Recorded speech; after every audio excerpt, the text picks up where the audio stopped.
Okay, you guys, so we are back with another banging video. And in this video, I want to talk about me. I want to talk about me. I want to talk about what's going on with me. I told you guys that I would have been doing more of these videos, and I'm sticking to it because I think I find them to be very healing and very therapeutic, that I don't have to keep so much inside of me and I can say it. And I think this is not even, and I think I'm a human being, and as human beings, we will all have experiences in life. We will have people that we're connected to, related to, and we can't control their behavior, but we can only control our behavior. And as such, I want to talk about some of the things that I've been experiencing. And the reason why I want to talk about it is because I'm hoping that my experience can at least save one individual. So I've spoken about my health. I've never spoken about my family, but I'm going to give you guys a little bit of that in this video. Not much, but a little bit on my side, right? So what I'm going to talk about is from my side. It's from my perspective. It is from my experience, everything that I've been experiencing.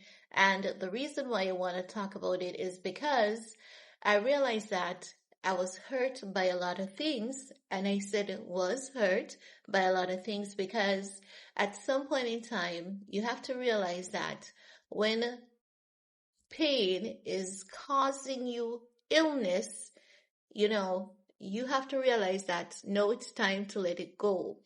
You have to choose between yourself and other people, right? So, I'm looking for lip gloss. Guys, when I tell you my desk is so tiny, it is so tiny.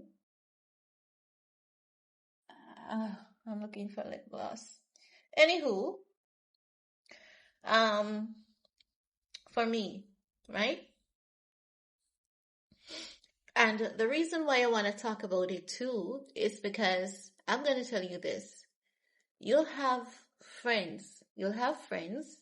And when you're doing good, your friends will cheer you on. Your family members, they will cheer you on. And you'll help your friends and you'll help your family member. And you would never think that for 1 second that there'll become a time that you will need those people and those people will never be there for you. You're not thinking that because you've been so good, you've been so kind, you've been so caring, you've been so helpful to everyone. But unfortunately for me, I've experienced no one being there for me, irrespective of the fact that I've helped everyone that I can. I'm a very given person. My love language is helping people. I'm a gifty kind of person. And I love to give and I love to help. And normally when someone has a problem, I want to help them. I've helped strangers, I've helped family, I've helped friends out of nothing. I don't have wealth, but I've helped people out of nothing. And I realized that the moment that none of these people can get the help that they used to get, none of these people can get the money that they used to get, they're not there. I'm looking left and I'm looking right, and no one, absolutely no one is there. Absolutely no one. No one is there, right? I remember when my mom was alive, like I used to do everything. I'm taking care of my mom, I'm taking care of my dad. And when I say take care of, I'm talking about taking care of two households. Their household and my household. My mom was sick, my dad was sick, and me myself being sick. So I'm taking care of three people with a medical illness, and I would ensure that my parents have everything that I could afford to give to them. And oftentimes some of my siblings would say, "Oh, you're spoiling them too much." And if I tell you how many siblings I have, you would say I'm lying, because ain't no way I should have that many siblings and having all of the burden of my parents by myself. But unfortunately, I did. Unfortunately, I did. And are there siblings who are in better position than me? Yeah, they all are, because none of them have a medical illness. None of them are paying rent and all of that. I'm the only one with the highest expense, and in their heads, they say, I'm the only one that's educated. My education was not handed to me for free. It wasn't. I had to fight for it, and I had to fight for it like hell. Because when you grow up in a community, when you grow up in a family, and you look to your left and you look to your right, and you say, this is the culture, this is the behavior, I'm going to break this spell. Whatever spell this is, I'm going to break this shit. And I'm going to ensure that all the other kids after me breaks the shit and become bigger than I am. And I did exactly that. I broke it. And I can say that my family, members of my family, they have evolved so amazingly well. If I tell you that I'm coming from a family that's dirt poor, sometimes looking back, I think we were beyond dirt poor, to be very honest. And we have worked our way out of that. And when I say worked, I mean work, not shortcuts, not taking anything from anyone, not stealing anything from anyone. Work, actually putting in the work. And now I can look into my family and I can look this side and I say, ooh, there are a few attorneys to this side. There are a few teachers to that side. There are a few people in the police force to that side. When you look, you see people now practically in every corner and practically in every field. And I'm so happy, so happy for them. For me, I'm a bit of an all-rounder. For me, I'm a bit of an all-rounder. I'm not fixated into one field because I've done quite a few things, to consistently upgrade my education in life.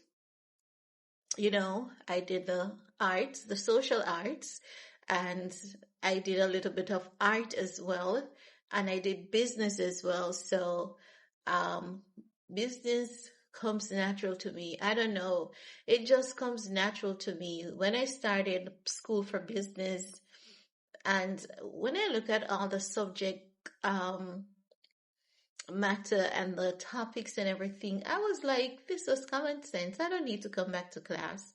I can do this on my own. I did accounting on my own. I partially did mathematics on my own. I did principles of business, office administration, and some other subjects in human and social biology. My my thyroid has effed me up big time, because if it hadn't been for the challenges of my thyroid disease, I would be somewhere only God knows. I would be doing more amazing things, because when I tell you that I'm sharp, I'm teachable, I can teach myself any subject. I can literally get a textbook or few and teach myself anything, But with the function of thyroid disease, it has, affected some things in my life, which I've realized. I don't have the energy that I once have. I don't have the focus that I once have. And I think that my focus was bad, but I realized that it's not bad, because when I realized that it's not bad, it was after Hurricane Melissa, and I was on Jamaica TikTok, and I was on, and then it crossed over into American TikTok. And when I hear people speak and the dumb, horrible things that they would often say, and I'm like, what's wrong with these people and their brain? But I also realized one thing with me, and that is, I was cultured. I remember I was doing a course in, yes, so I remember I was doing a certification course. I think it was in sales and marketing. And I remember, we were taught about not outsmarting people, you know, the KISS factor, keeping it simply stupid. When you're speaking to the general public, try to use simple words. Try not to be, you know, how they would say, if it's not journalism or investigative journalism, you don't want to keep it highly intelligent. You want to be intelligent, you want to be smart, but at the same time, you want to be tactful and you want to be right in the middle where you can, connect with people, let people see that you can connect with them and, you can relate to them. So, no overuse of the you know, what's that word called again? But no overuse of intelligence and all of that. And you know, I've done a lot of amazing things with my life. Like, I've done maybe 101 certification courses in so many things. I'm certified in so many different fields, so many different areas. And I can't find those certificates. I don't know where they are. Seriously. So some of them I don't even put on my resume. Like, I know where some of my certificates are. Like, I used to stay with a cousin that's just jealous because she was just going to classes and she couldn't pass what she was doing. And I had some, notebooks that I loaned her in good condition. And I was like, please let me get them back because I love to save my material. And she was just hateful, bitter, and jealous because she was struggling to go to class. She was struggling through college. She was just struggling and she had to stop. And I'm like, how can you not just be consistent and believe in yourself? And like, when I see people complain about like having an headache, I'm like, how can you complain about a simple headache when there's a cure for having a simple headache? If it's not a simple headache, I would understand, but like, I despise people who complain, who have the physical ability to achieve so much, but instead of them consistently trying, they complain, and they're just lazy. I don't like to see people like those, and because of that, I'm very judgmental. I'm extremely judgmental. And the reason why I'm so judgmental is because I have a compromised immune system that doesn't give me the ability that I once had. I used to be the person that I would spring clean it, like, I did not have a day off and I did not know how to take a day off and I did not know what a day off is. And I remember when I was young and I was working, I started out in the call center and I remember doing my first interview for the call center job in Montego Bay.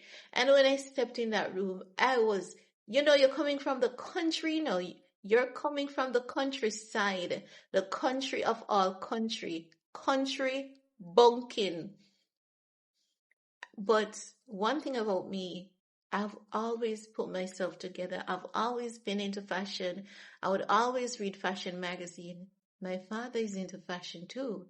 You should see my dad when he was much younger. You would think that he was in the entertainment business. Oh, my dad and my mom, so that's where I got it from. You may see me taking things easy now, and that's because of my health. But when I was younger, honey, I was out there.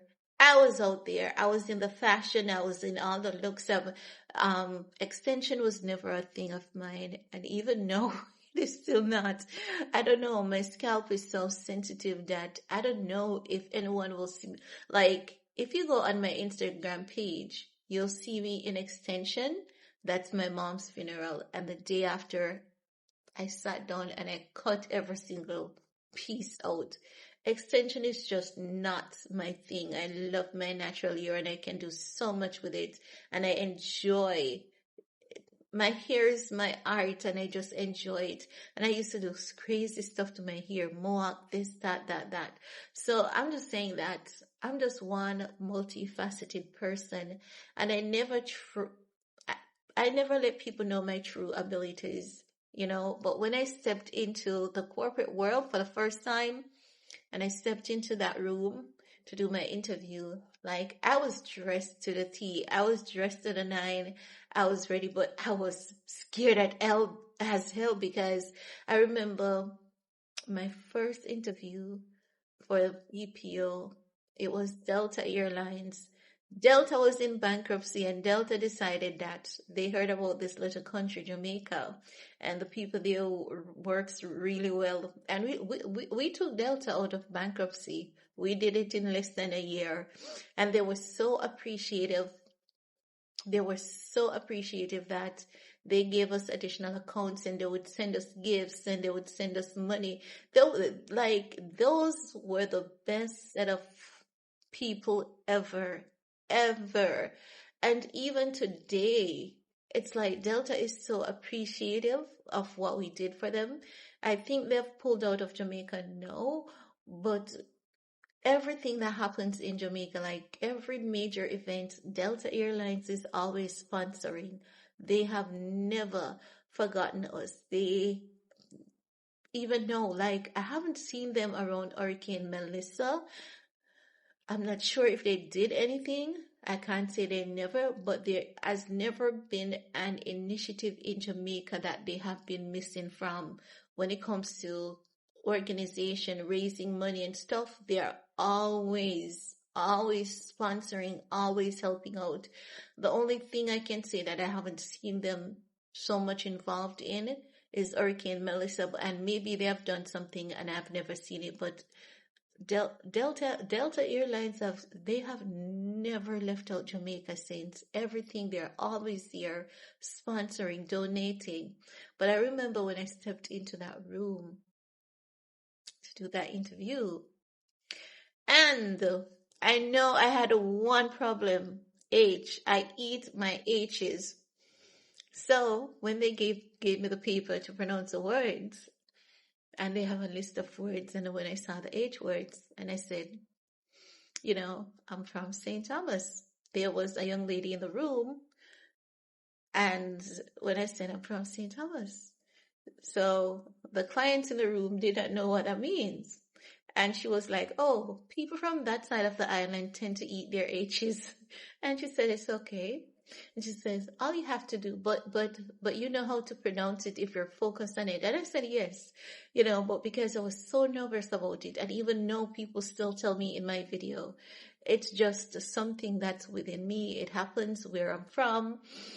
And because it happens so much where I'm from, when my daughter was smaller, I ensured that I taught her, I taught her Harry, Henry, Hal, and Hugh had 100 hens to stew. And because I wanted her not to have that culture of eating her age, and she did well. And I explained it all to her. And I said, we're known to eat our H's, and I don't want you to be like that. And if you start from an early age of pronouncing your H's, then no one will be able to say, oh, this is where you're from, because that is what you people do. You eat your H's, and you trust and believe. She's really good at grammar. Really, really, really good.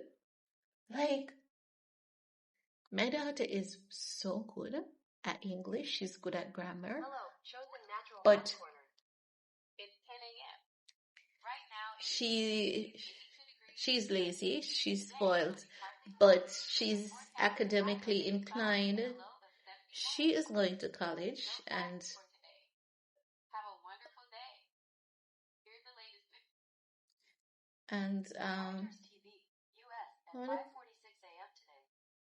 my next phone normally gives me some daily updates. Okay. So I can pause it. So she's academically inclined. She's attending college and she's almost through. but I'm not going to tell you guys what she's doing in college, but you trust and believe. So what she's doing in college, it is something, it's big time. It's big. It's huge. And she's in the right field, trust and believe. She's in the right field. For me, I love to upgrade my education every couple of years. And as I was saying about, let's go back to that interview. The interview that I did for my first work in the corporate world, I nailed that interview so well, like the tests, the English language, the math, because you had to do all of that. I nailed that interview so well. And I remember them saying to me that there's a 3-part to the interview, but your score automatically just eliminates all the other interview, because they're saying, like, you are the 3rd person so far since we have been recruiting for this account that has hit in the 90s. And I was like, whoa, I hit in the 90s? And they said, no, you actually hit 100. I was like, I hit 100? And I was like in the room, and I was like, I really did that? And they were saying, yeah, you did. And so because I scored 100 on the test, they said, you don't need to do the other 2 interviews. And they just brought me in to meet the other people and everything. So when the training started for Delta Airlines, and we had to do the airport codes, and we had to know there's so many policies and ticketing and stuff, because airlines, they do get ticketed as well. Airlines get ticketed, and traffic violation in the sky. And then we had to understand like passenger rule 240. So I have a very wide knowledge of the airline industry and cargo, checking cargo bin airspace, and like I've used softwares that Delta had a software. And I remember when they had a team that came from, I think they were from Canada and some from the US, the software was like a screen. There's nothing in it. And I'm not going to tell you what the name of the software, but that software used only codes, right? And that software, you used it like when the regular software, if you can't find the flights in the regular software, or in some places like Anchorage, Alaska, like people wanted to go to Anchorage or Fairbanks or wherever, that software would show you flights that the usual software would not show you. But the software was just a dialog box, and all it used was just codes, and you had to know the codes. And I remember there were only 3 of us. Only 3 of us in the entire department who knew how to use that software really well. Most agents had some understanding of the software, but it was only 3 of us.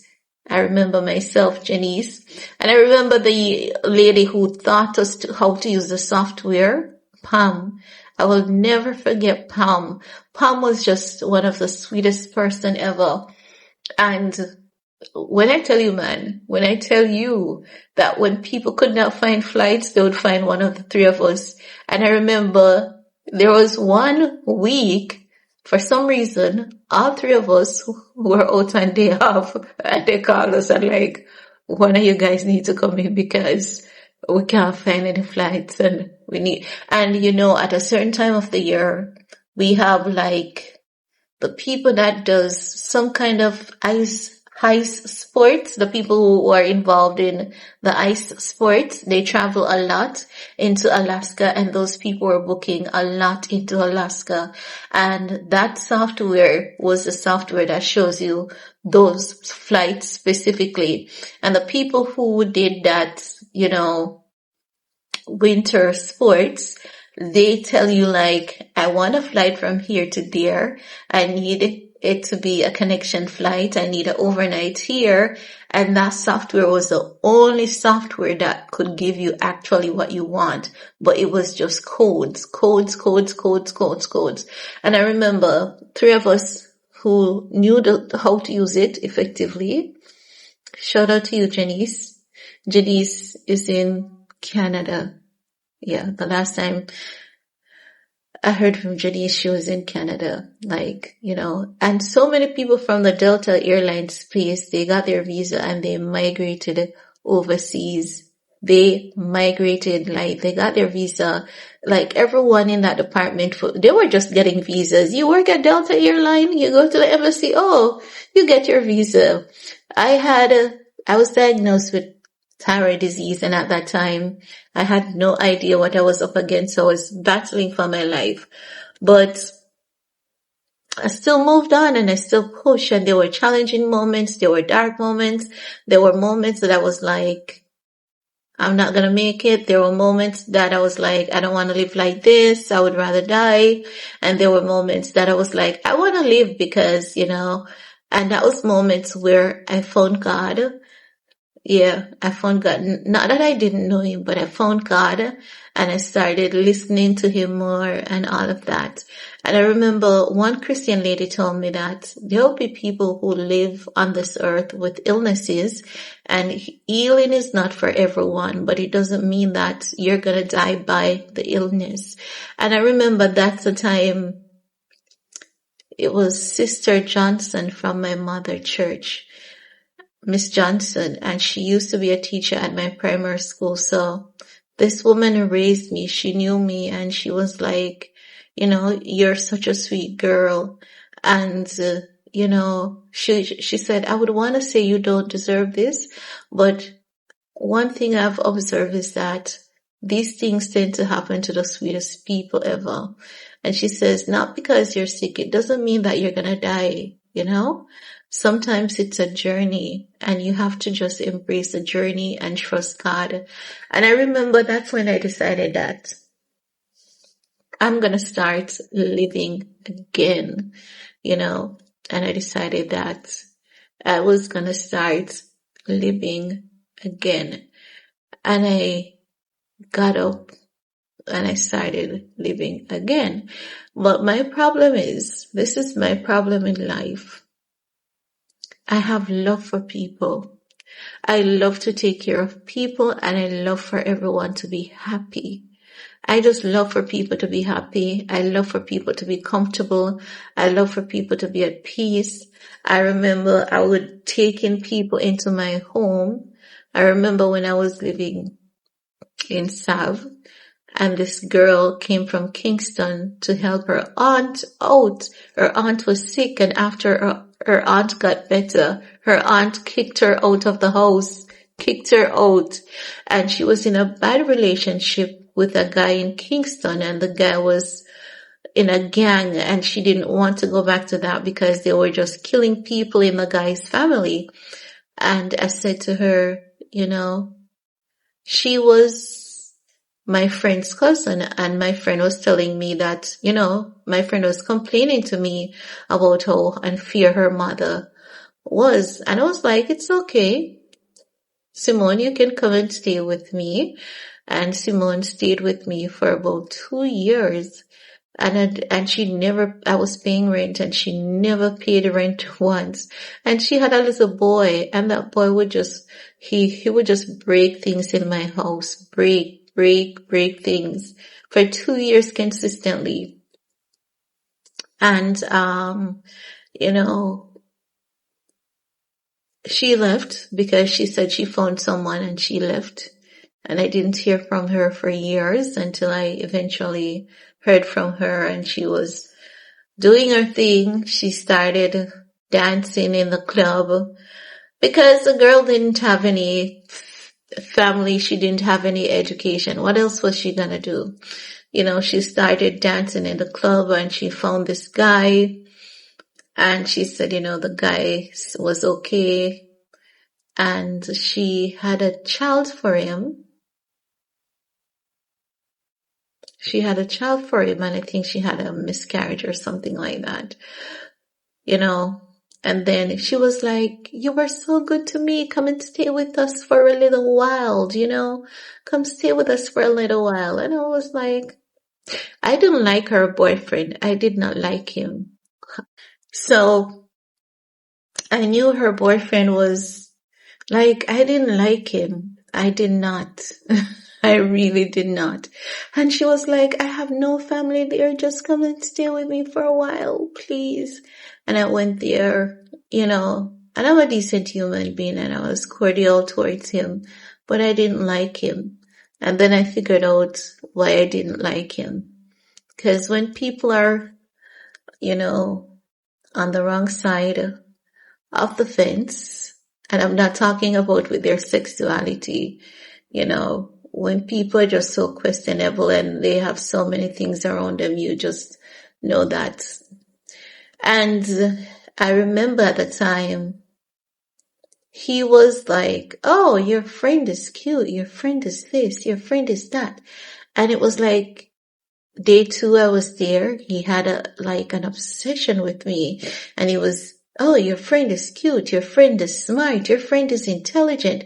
Oh, you never told me that you had such educated friends. And I started messaging my boyfriend because I didn't want to call him and I didn't want to step outside and go that far to speak to him because I didn't want it to be too suspicious. So I remembered I was messaging my boyfriend and I was like, hey, you need to come get me. You need to come get me and you need to come get me now. And he was like, what's going on? And I was texting him and I was telling him what my friend boyfriend was saying, and he was saying, you're right. Yes, he's gonna make a move on you. So I need to come get you really soon. And I said to him, what I'm gonna do, because it was in Montego Bay and I was familiar with Montego Bay and I had friends in Montego Bay. Even though it was late, I know how to move around in Montego Bay. And I said to him, it was going to take my boyfriend like an hour to get there. But like I wanted to leave. And I called one of my friends who was close by. And I'm familiar with that friend. I'm familiar with her household. She lives with her mom. And the mom husband is there and whatever. So I messaged that friend because we used to work together, and I messaged her and I say, hey, at XYZ, this is what is happening and I need you to come get me. And she was like, girl, say no more. I'm on my way. So I told my friend that something came up. It's an emergency and my friend wants me to follow her to the hospital.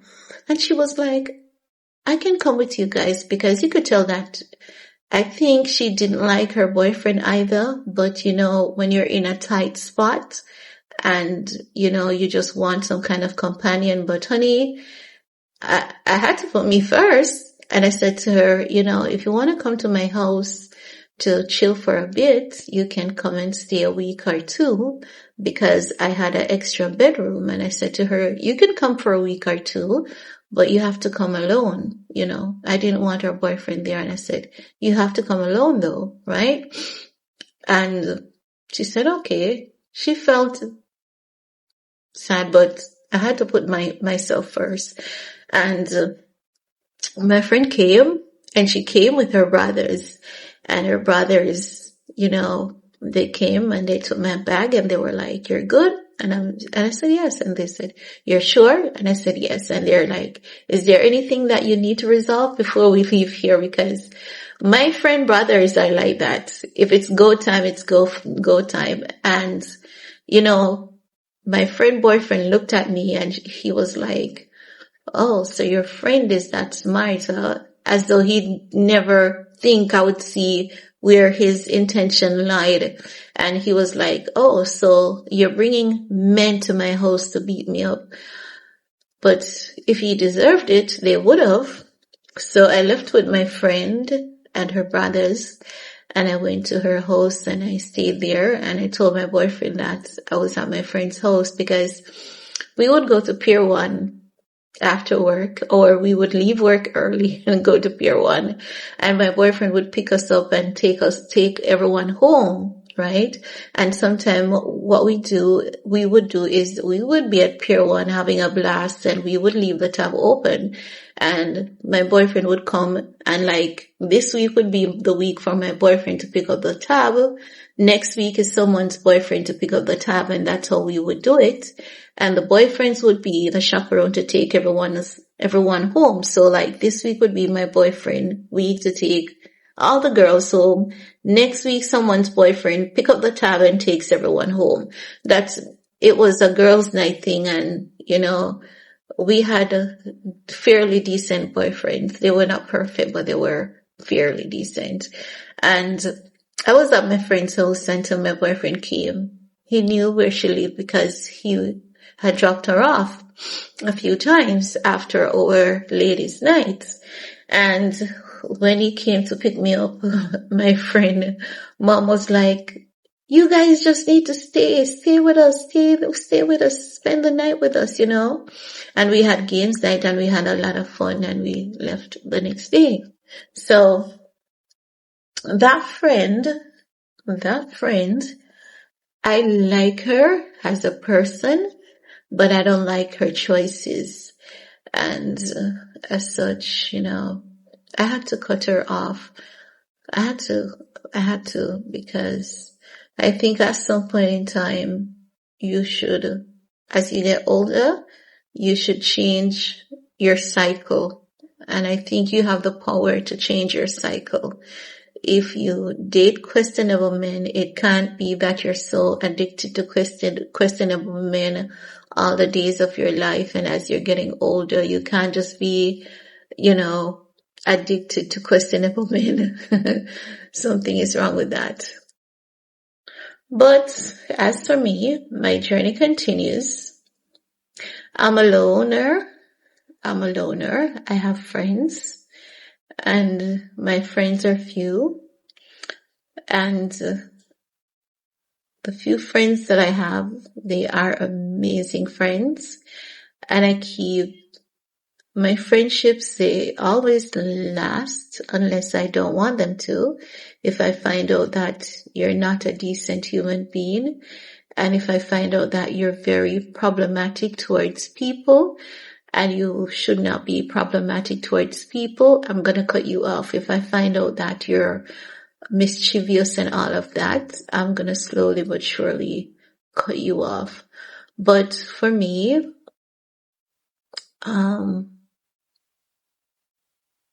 I'm from a very large family, very, very large family. But the unfortunate truth about being from a large family is because I'm a kind, caring person, that has been taken at disadvantage of quite a lot. And I find that whenever I'm in the position where I need someone to be there for me, none of my family members who have helped, who have been there for, has ever been there for me.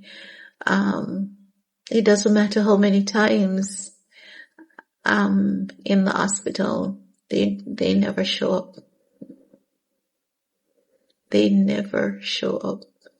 Never show up.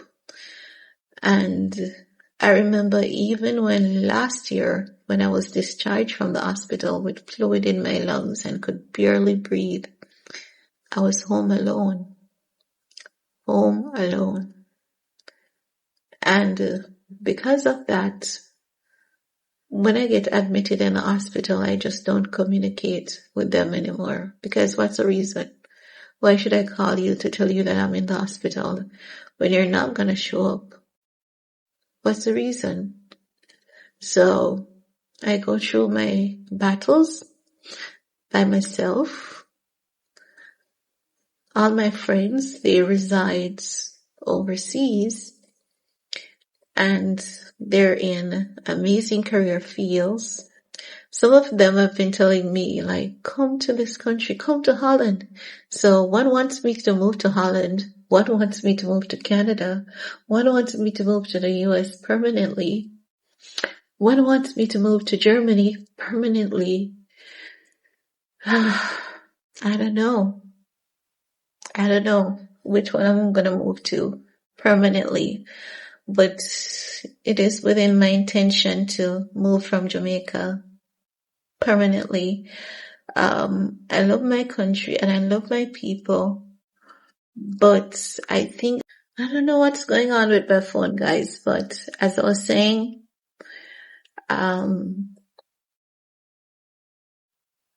it's definitely within my intention to permanently migrate from Jamaica.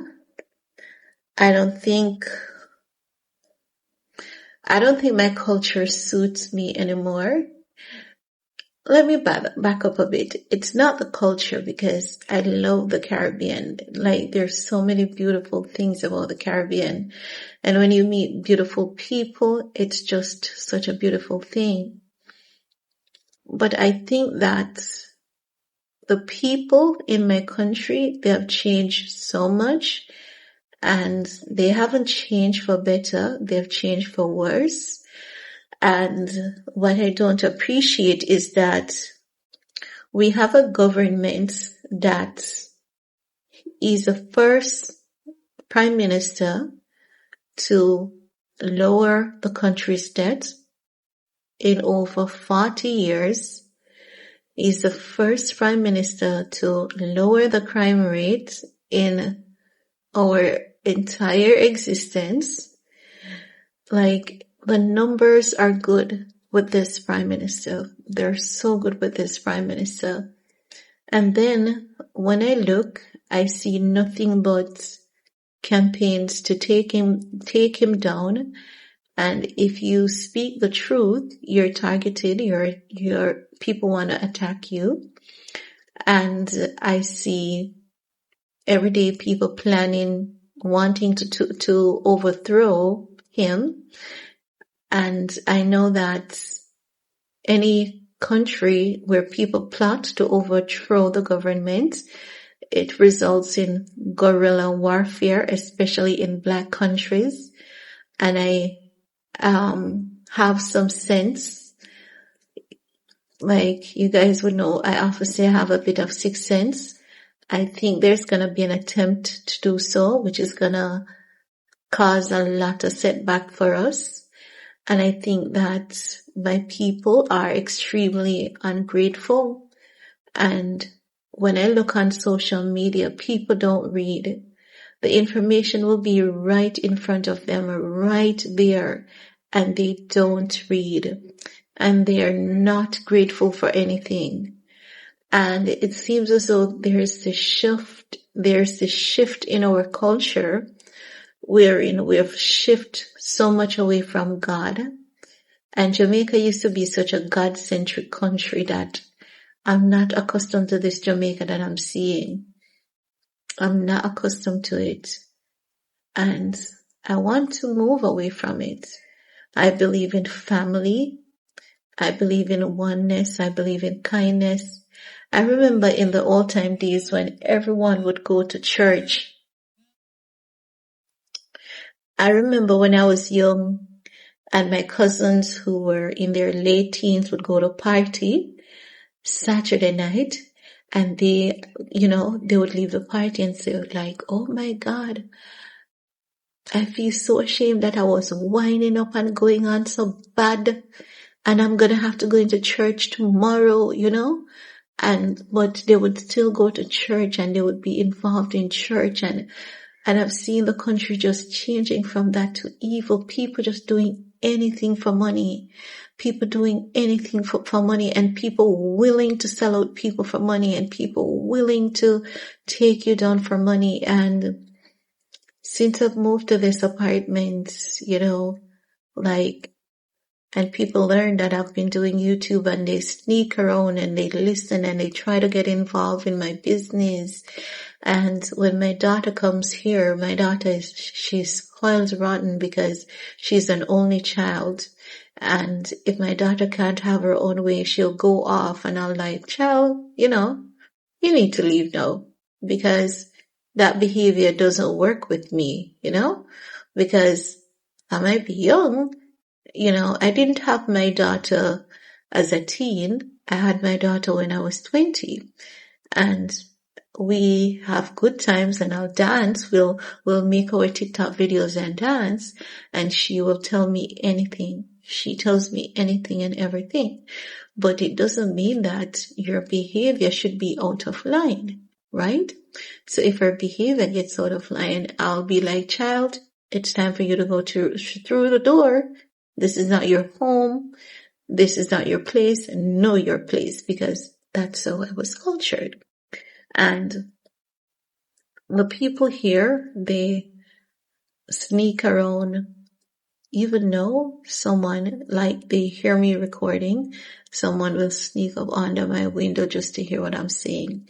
If they hear my phone ring, they sneak up to hear what conversations I'm having. And I remember when my mom died, and I was having some conversations on the phone, and when I'm going downstairs, if they're outside, I would hear them repeating the same conversation, and they'll be whispering amongst themselves. And because I'm so good at blocking out people, because to be honest, not much bothers me. You could be talking all the shit about me. You don't pay my bills. You don't take care of me. I don't give a rat's ass about your opinion. I don't know you. I don't talk about you. You're not important to me. So there's nothing for me to talk about you. But then I noticed that there was one boy who was, visiting here. He would just be all up in my business and calling people, telling people that, hey, this girl on YouTube, she lives at this apartment where, and that was where I drew the line, because at that time, content creators were getting killed in Jamaica. And I said, I don't want anyone to come and attack me thinking that I'm making money and I have money off my channel and stuff. And I reported it to the landlord, and the landlord spoke to him. And you would think that the boy would stop. He started stalking me. He started intimidating me. But I have a lot of people in the police force in my family, and I would reach out to some of them and, get their advice on how to proceed. And I got their advice on how to proceed. And I said, you know what? I'm not going to make a police official report, because I think this boy is problematic, and the people that he's staying with, they're going to be tired of him, and he's going to leave. And yeah, it happened. I won't tell you where he is at this point, but problematic people, they will always find themselves in trouble, and the law will always get them when they do it. But yeah, that's me. I'm a loner. I enjoy being alone, to be very honest. I enjoy my space. I can't tolerate loud people. I can't tolerate people of a certain kind of behavior. And some people would say I act as though I'm a white girl, but that's what they call black women with standards. That's what they call black women with a certain level of standards. And it's not just the Caribbean. It's just a thing, and they would tell me that you act as though you're perfect. I'm just calculated, that's it. I don't act as if I'm perfect. I'm just calculated, and I stay out of the frequency of some people. I don't want to have any friendship with you if you're not a decent human being, or even trying to be a decent human being. No one is perfect, but you should at least try. Yeah, so that's to tell you guys some more about me. And then we're gonna get into some celebrity gossips. It's 10:31 a.m. So we're gonna get into some celebrity gossips.